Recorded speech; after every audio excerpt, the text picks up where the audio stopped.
विद्यार्थियों, आप सभी को स्टार्ट साइंस क्लास में तहे दिल से स्वागत करता हूं। और आज हम देखने वाले हैं संविधान सभा के बारे में। मैंने आपको कल बताया था संविधान के बारे में। मैंने आपको बताया था कि संविधान को बनाने में बताइए कोई कि कितना दिन लगा था?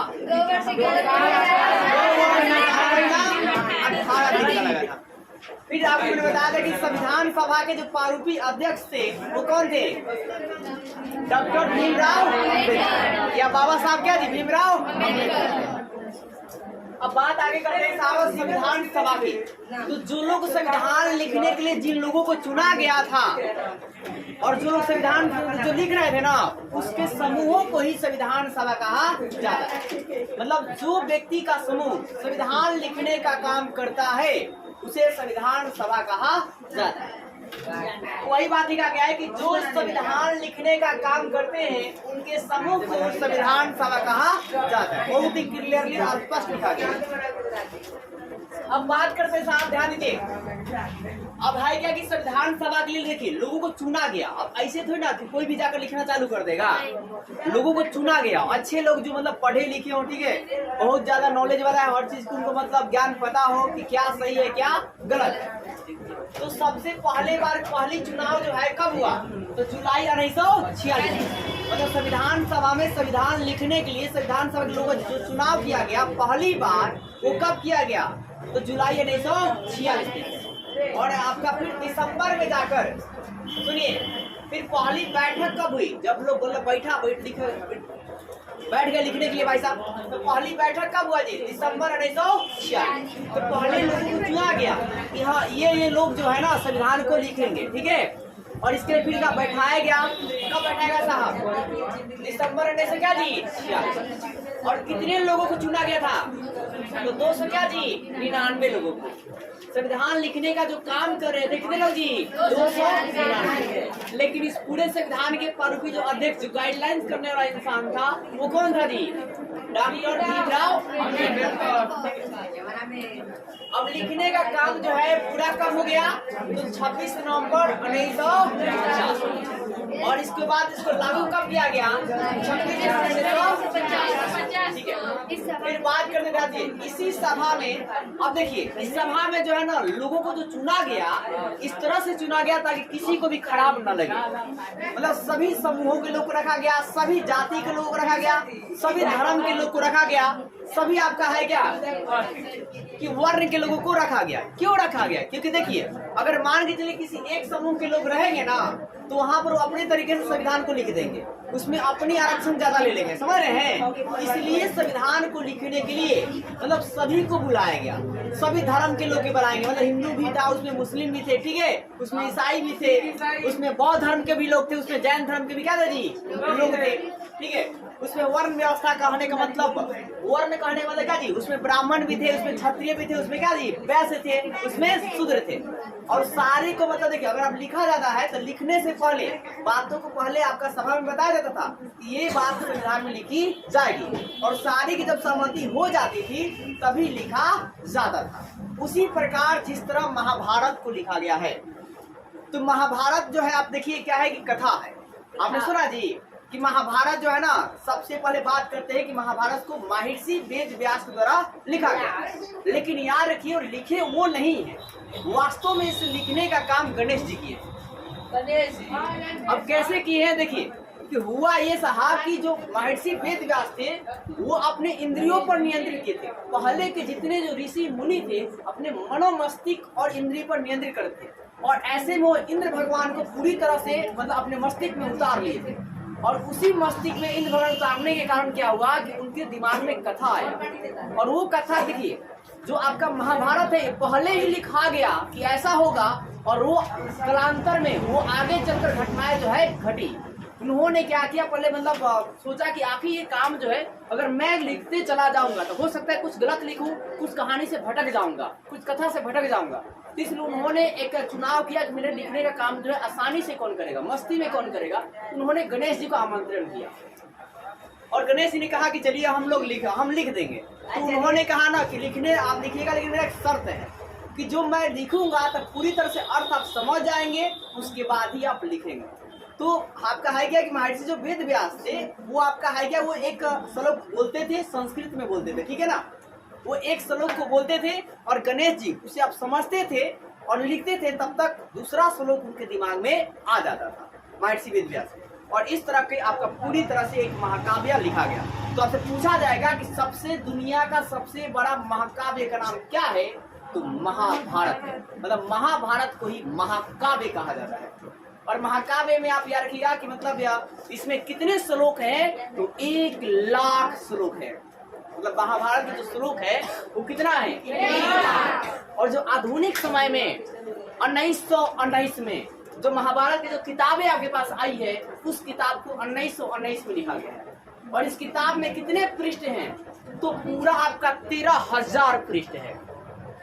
मतलब पेज, पृष्ठ होता है जी, पेज होता है। और इसको लिखने के लिए देश के पूरे कोने कोने से, पूरा राज्य के कोने कोने से पांडुलिपि को तैयार किया गया। पांडुलिपि किसे कहते हैं, तो हाथ से लिखी गई लेख को पांडुलिपि कहा जाता है। और पांडुलिपि किसके बने होते हैं, तो ओरिजिनल बात जानिएगा तो इसके लिए छठा गिलास पढ़ना पड़ेगा। और छठा गिलास में लिखा है कि पांडुलिपियां तार की बनी होती थी, जो तार के पत्ते होते हैं ना, उनकी बनी होती थी, ठीक है। और उस पर लोग जो है ना, मतलब रंगों के माध्यम से लिखा करते थे। तो इसी तरह आपका यहाँ संविधान वाली बात है, ठीक है, कि संविधान में आपका आएगा सभी लोगों को मतलब ऐसे लिखा देगा सोच समझकर, जिसमें क्या सारे को फायदा हो, किसी एक इंसान का फायदा नहीं हो। नहीं तो ऐसा अगर होता कि एक इंसान का फायदा हो तो बाबा भीम क्या जी, डॉक्टर भीमराव अम्बेडकर क्या अपने फायदा के देख लेते, पूरा आगे मतलब पूरा क्या जी पढ़ लेते। लेकिन उन्होंने पूरी तरह कोई भेदभाव, कोई जातिवाद नहीं किया, एक तरह सारे को सेम तरीके से नियम कानून को बनाया। तो इसलिए आप कहेगा कि इसमें सभी समूह, सभी जाति, सभी क्या जी वर्ण और सभी क्या जी धर्म के लोग रहते हैं। अब बात करते हैं कि यहाँ पर जो गठन किया गया, इसमें क्या कहा जी कि सभी का क्या होगा जी मत अधिकार, सभी को क्या जी वोटिंग देने का इसमें अधिकार।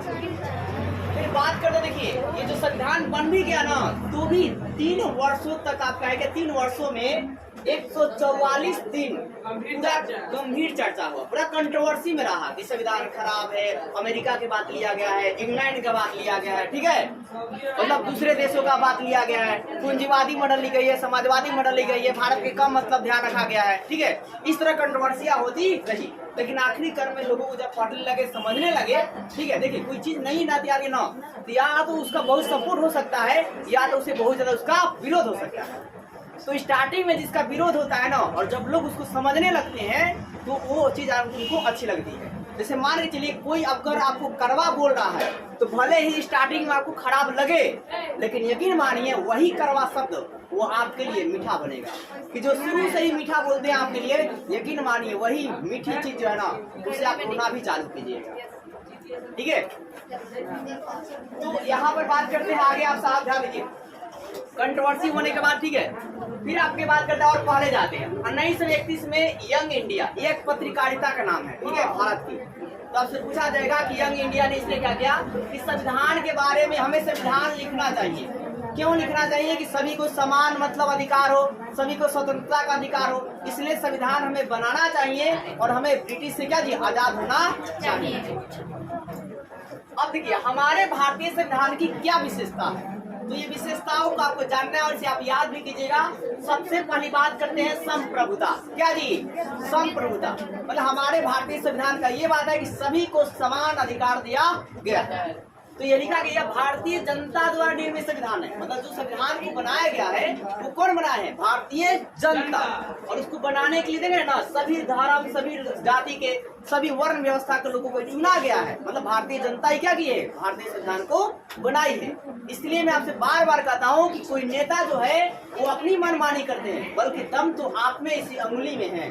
और आप चाहे तो इसे हटा सकते हैं और आप चाहे तो उसे गिरा सकते हैं, सरकार किसी का भी। लेकिन आप देखिए अभी अब नौजवान है, आने वाली आप पीढ़ी है, तो आपकी इस बात को दिमाग में समझ में लाना पड़ेगा कि अगर एक गवर्नमेंट, चाहे वार्ड कमिश्नर हो, चाहे चेयरमैन हो, चाहे आपका जिला परिषद हो, चाहे राज्य मंत्री हो, ठीक है, चाहे आपके पीएम ही क्यों नहीं हो, अगर पहली बार में आपको बदलाव देखने को नहीं मिल रहा है, आपको लाभ नहीं मिल रहा है, तो दूसरी बात उस वार्ड कमिश्नर को या उससे क्या बोलते हैं चेयरमैन को या उस जिला परिषद को वोटिंग नहीं देना चाहिए, ठीक है, दूसरे इंसान को देना चाहिए।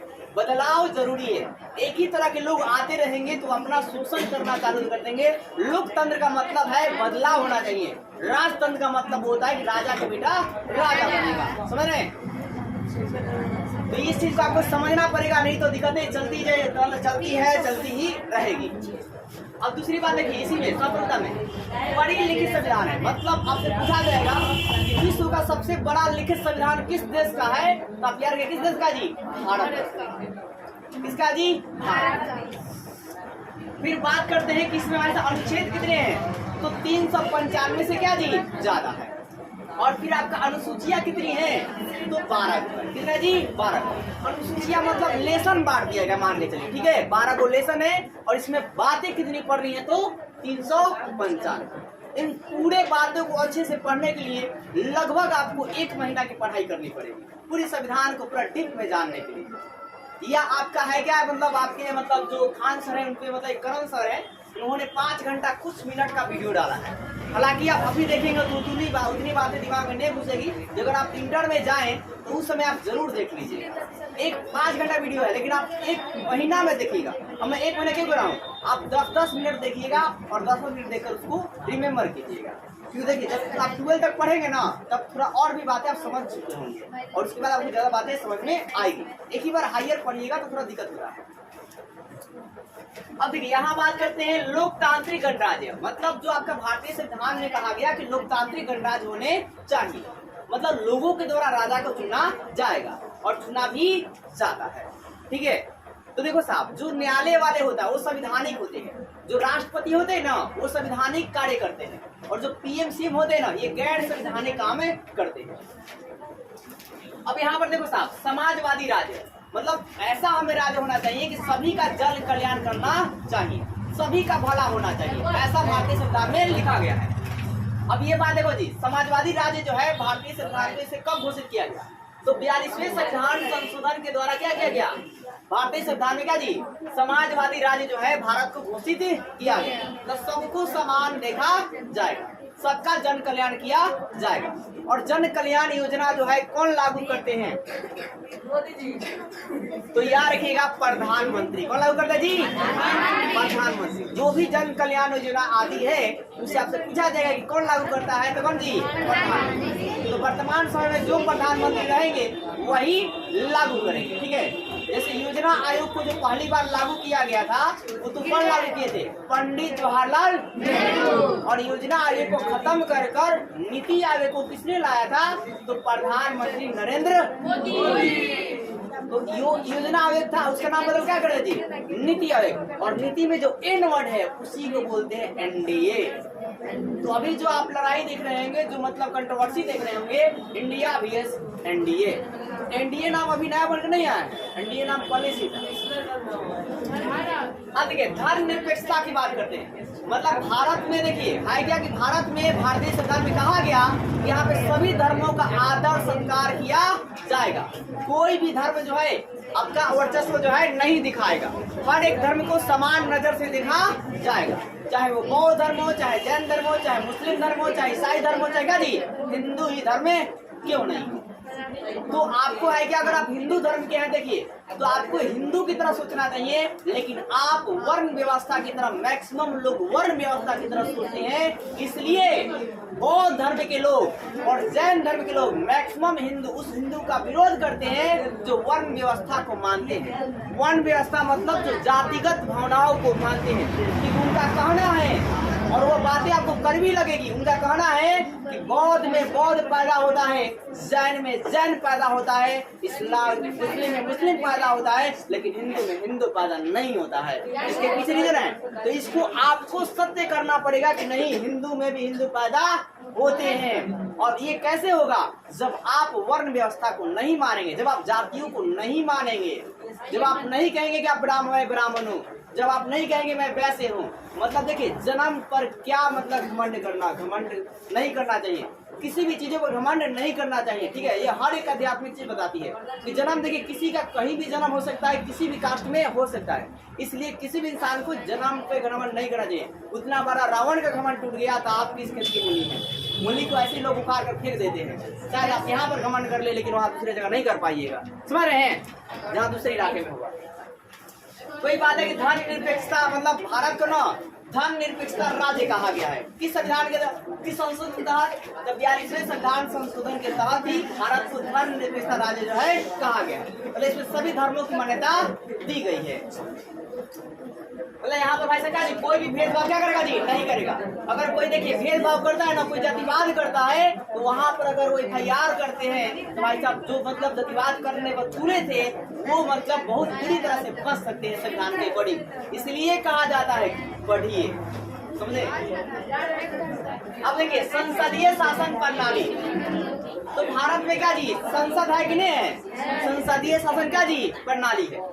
और यहाँ पर इसका जो प्रमुख होता है वो कौन होते हैं? राष्ट्रपति होता है जी। और सबसे अधिक देखिए संवैधानिक रूप से सबसे ज्यादा जो भारत सरकार में पावर होती है वो किसके पास होता है? राष्ट्रपति के पास, संवैधानिक रूप से। क्या सुना आपने? संवैधानिक रूप से। लेकिन गैर संवैधानिक रूप से किसके पास होता है? तो PM के पास। किस बाजी? PM के पास, केंद्र सरकार के पास होता है, ठीक है। जो संसदीय प्रणाली है वो दो है, एक केंद्र का भी संसद है और एक राज्य का भी संसद है। लेकिन आप याद रखिएगा केंद्र सरकार के पास ज्यादा पैसा होता है, केंद्र सरकार ज्यादा मजबूत होती है और केंद्र सरकार को ज्यादा मजबूत होना भी चाहिए क्योंकि वही बाहरी आक्रमणों से आपको बचाएगी। अगर वही कमजोर हो जाएगी तो दूसरा कोई भी आएगा और आक्रमण कर चला जाएगा और देश को तबाह कर देगा और लूट कर लेकर चला जाएगा। इसलिए केंद्र सरकार जो है स्ट्रांग होने चाहिए। अब आगे देखिए संघीय शासन प्रणाली की बात करते हैं। तो संघीय मतलब यहाँ पर बांट दिया गया है, राज्यों का संघ में बांटा दिया गया है, केंद्र सरकार को बांटा गया है। तो यहाँ पर है क्या संघीय बताया रहना जी कि केंद्र सरकार और राज्य सरकार को क्या क्या विभाजित कर दिया गया है। मतलब केंद्र में केंद्र की सरकार आएगी और राज्य में राज्य की सरकार चलेगी। लेकिन यार देखिए जो टैक्स होगा वो राज्य सरकार भी कुछ मुद्दों पर जो टैक्स वसूल कर किसको देता है? तो केंद्र सरकार को ही देता है। किसे देता जी? केंद्र सरकार को ही देगा। फिर बात करते हैं न्यायपालिका की स्वतंत्रता। तो जो सुप्रीम कोर्ट होते हैं या जो हाई कोर्ट होता है उसको स्वतंत्र है, वो अपनी मर्जी से जो फैसला सुनाना चाहे वो आपको सुना सकता है, समझे। अब देखिए फैसला पर आते हैं। एक यहाँ पे एक स्टोरी जानते हैं। मान लीजिए आपने कोई क्राइम कर दिया, मतलब आपने क्या किया जी? कोई क्राइम कर दिया और मान लीजिए आपने इस मैटर में मतलब आप उस क्राइम में नहीं थे, एक क्राइम हुआ लेकिन आपका नाम उसमें चला गया है, आप उस क्राइम को नहीं किए थे, तो आपको लेकिन आपको भी उस मतलब हाई क्या कहा जाता है गेहूं के साथ खून को भी पीस दिया जाता है। तो आपको वहां पर मतलब लेकर चला गया, जेल में भर दिया गया। तो आपने क्या किया कि अपने जो भी जिला में जो भी कोर्ट थे, न्यायालय था, वहां पे एप्लीकेशन दिया, लेकिन वो भी आपके न्यायालय ने अपना पक्षपात कर दिया कुछ पैसे के लालच में, चाहे कुछ भी लालच में। तो वहां पर फिर आपके मुकदमा जो है जब जिला में नहीं हो पाएगा तो आप राज्य में करेंगे, हाई कोर्ट में करेंगे। और जब हाई कोर्ट में भी सुनवाई नहीं हो पाएगी, वहां भी धांधली हो जाए, तब आप जो अप्लाई करेंगे सुप्रीम कोर्ट में। और सुप्रीम कोर्ट को भी अगर खरीद लिया कोई, हालांकि वहां तक तो पहुंचना मुश्किल हो जाता है, ठीक है, खरीदना बहुत ही मुश्किल हो जाता है उतने मतलब बड़े अधिकारियों को, ठीक है। तो वहां पर आपको न्याय मिल ही जाता है 99%। और वहां भी न्याय नहीं मिला और आप लगते हैं, आपको पता है कि आप सही हैं, तो आपके पास एक ही मकसद है, राष्ट्रपति। तो आपको यहाँ पर जब आप मतलब अपने पहचान के थ्रू या कैसे भी या जनता में अगर आपका फैन फॉलोइंग ज्यादा होगा तो वैसे में राष्ट्रपति के पास आपका कोई मतलब एप्लीकेशन लेकर जाएगा और राष्ट्रपति आपको उस क्राइम से बचा सकते हैं। मतलब राष्ट्रपति के हाथों में जो संवैधानिक पावर है वो सबसे ज्यादा है। अब आगे देखिए मौलिक अधिकार की बात करते हैं। तो आपका है कि भारतीय संविधान में मौलिक अधिकार दिए गए हैं, जैसे शिक्षा का अधिकार। क्या जी? शिक्षा का अधिकार, मतलब सारे को शिक्षा का अधिकार मिलना चाहिए, समझ रहे हैं। आएगा समानता का अधिकार होना चाहिए, ठीक है। ऐसे कर कर आपका टोटल मौलिक अधिकार कितने हैं? 7 हैं। इन 7 मौलिक अधिकार को आपके कमेंट बॉक्स में लिखकर जवाब देना है कि 7 मौलिक अधिकार कितने क्या है। अब बात करते साहब राजनीति के निर्देशक तत्व। सुनिए राजनीति में ना निर्देशक तत्व क्या होना चाहिए? राज्य सरकार को ऐसा सोचना चाहिए कि हम क्या करें कि लोगों का कल्याण हो। लोगों क्या हो जी, कल्याण। वही मैं बात है, लोक कल्याणकारी कार्य करने चाहिए। तो हमें हर एक राज्य का अपना फर्ज बनता है कि हमारे राज्य का जी विकास। जैसे केरल की राज्य है, केरल की राज्य सरकार है तो केरल का विकास करेंगे। बिहार की राज्य सरकार क्या करेगी जी, बिहार का विकास करेगी। अब बिहार का विकास करे या बिहार की डूबे, ये आपके हाथ में है। अब देखिए, वयस्क और सार्वजनिक मत अधिकार, मतलब जो भी 18 साल की उम्र ज्यादा है वो क्या करेंगे भाई साहब, उनको वोट देने का अधिकार है। समझ गए। फिर आपका है क्या जी, सार्वजनिक क्या जी अधिकार। दूसरी बात करते हैं एकल नागरिकता। नेक्स्ट बात क्या जी, एकल नागरिकता समझते हैं। एकल नागरिकता का मतलब ये होता है कि अगर आप भारत देश के रहने वाले हैं तो आपकी एक ही नागरिकता है, चाहे केंद्र में चाहे राज्य में। लेकिन कई ऐसे देशों जो है देश है जहाँ दोहरी नागरिकता है। जहाँ क्या जी, दोहरी नागरिकता, मतलब आप अपने वोट में, मतलब आपका है क्या, देखिए आप बिहार राज्य के हैं तो बिहार राज्य के हैं, लेकिन किस देश के आप, भारत देश के। तो भारत देश के लिए आप कोई भी राज्य के हो, चाहे किसी भी धर्म के हो, या कोई भी भाषा बोलते हो, आप भारत के लिए एक ही नागरिक है। क्या जी, एक ही नागरिक है, दो नागरिक है नहीं। लेकिन कई सारे देशों में है क्या, दोहरी नागरिकता है, मतलब वहां पर आप 2 बार वोट दे सकते हैं, 2 आपका नागरिकता बन जाएगी, आपकी 2 पहचान है, ठीक है। लेकिन भारत एक ऐसा देश है जिसमें आपकी पहचान एक ही है। आप क्या जी, आप बोल सकते हैं गर्व से कि आई एम इंडियन, या क्या बोल सकते हैं जी, मैं भारतीय। इसी के साथ आप भारतीय संविधान का जो उद्देश्य है, उस भारतीय संविधान को, मतलब इसको भी आप याद कर लेंगे, उद्देश्य जो है। और ये सबसे जरूरी है, देखिए भारतीय संविधान में दिया गया ना उद्देश्य का, कि भारतीय संविधान उद्देश्य क्या है, इस बात को आप जरूर याद रखेंगे।